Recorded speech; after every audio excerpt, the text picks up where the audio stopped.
دلچسپ بات یہ ہے کہ 1983 میں میگی اور انسٹنٹ نوڈل دونوں ہندوستانی کلچر کا پارٹ بن چکے تھے، تاہم نیسلے نے اکیلے ہی 937 کروڑ روپے کی مارکیٹ بنائی اور 38 ایئرز تک اپنی ڈومین میں مارکیٹ لیڈر کے طور پر قائم رہا۔ جاپانی اب بھی بڑی مقدار میں اسے خریدتے ہیں، تاہم اسی لیے نیسلے نے فوری نوڈلز کی جاپان کے علاوہ مارکیٹ بنانے کے لیے تلاش شروع کر دی۔ تاہم اس وقت کے دوران ظاہر ہے کہ سب سے بڑی منڈیوں میں سے ایک ہندوستان تھا، اور اس طرح نیسلے نے 1983 میں ہندوستانی مارکیٹ میں قدم رکھا، تاہم انہوں نے پورے 740 ملین ہندوستانیوں پر قبضہ کرنے کی کوشش کی۔ بہت سے بڑے حریفوں کے باوجود آج میگی کا نام اور مارکیٹ میں اس کی بھرمار ہے، اور اس کا تقریباً 60% مارکیٹ شیئر ہے۔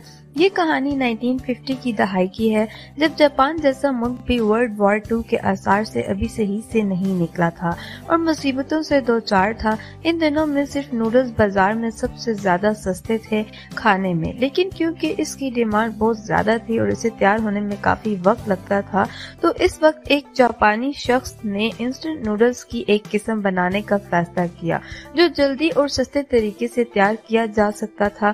آخر وہ ایک انقلابی پروڈکٹ بنانے میں کامیاب ہوا۔ آج ہم سب اسے انسٹنٹ نوڈلز کے نام سے جانتے ہیں۔ 1958 میں انسٹنٹ نوڈلز جاپان میں اقتصادی عروج کے دوران گیم چینجنگ کاروبار بن گیا۔ جیسے جیسے ملک ترقی کرنے لگا، فوری طور پر انسٹنٹ نوڈل اتنی بڑی پروڈکٹ بن گئی کہ مارکیٹ کی ڈیمانڈ پوری نہیں ہو پا رہی تھی۔ کسٹمر بیس کے لیے ہر ایک ہندوستانی کو جو نوڈلز کھا سکتا تھا، چاہے وہ بڑا ہو یا چھوٹا، ہر ایک کو کیپچر کرنے کا بظاہر فیصلہ کیا گیا۔ یاد رہے کہ ان دنوں میں بھی نیسلے کوئی عام برانڈ نہیں تھا، تاہم وہ مارکیٹنگ کے بنیادی اصولوں کو سمجھ چکا تھا کہ اگر آپ اپنی پروڈکٹ سب کو بیچنے کی کوشش کریں گے، چاہے بڑا ہو یا چھوٹا، آپ نہیں کر پائیں گے۔ چنانچہ نیسلے کی مارکیٹنگ ٹیم نے اپنی پروڈکٹ کو بیچنے اور پبلک کرنے کے لیے بہترین جگہ تلاش کرنا شروع کر دی۔ اب نیسلے کے معاملے میں دو پرائمری سٹیک ہولڈرز اور وہ کسٹمر صرف وہ کسٹمرز تھے۔ اب اس میں بچے اور ماں دونوں کا خاص تعلق تھا، کیونکہ ان دنوں دو طرح کی مائیں تھیں، ایک ہاؤس وائف اور دوسری جو جاب کے ساتھ گھر سنبھالتی ہیں، لیکن ان دونوں ماؤں کا ایک ہی مقصد تھا، اور وہ تھا بچوں کے لیے بہترین غذا۔ جب وہ اسکول سے واپس آئیں تو کم وقت میں ان کے لیے بغیر کسی چیز پر کمپرومائز کیے ان کا اعتماد صرف میگی نوڈلز پر تھا۔ اس طرح ٹیگ لائن 2 منٹ میں میگی تیار اپنے وجود میں آئی، اور جیسا کہ ہم نے کمرشل میں دیکھا کہ بچوں کے لیے میگی تیار کرنے والی ماں کا ایک عمل صرف ذائقہ دار خوشبو سے انہیں خوش کرنا تھا۔ اس کے علاوہ نیسلے نے اسکول تک رسائی حاصل کی اور بچوں کے لیے کوئز اور ایونٹس رکھے، اور یہاں تک کہ انہیں میگی پروڈکٹ کا مفت ہیمپر بھی سپانسر کر دیا گیا۔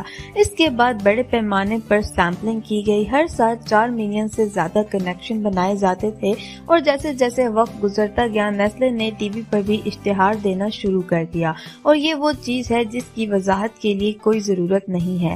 ایسا ہی 2015 میں دیکھا گیا۔ تب سے 2017 تک میگی 60% شیئر کے ساتھ مارکیٹ لیڈر کے طور پر سر قائم رکھی۔ تو یہ تھی میگی کی کہانی، اور امید کرتی ہوں کہ آپ کو یہ کیس اسٹڈی پسند آئی ہوگی۔ اس طرح کی ویڈیوز دیکھنے کے لیے ہمارے چینل کو سبسکرائب کریں۔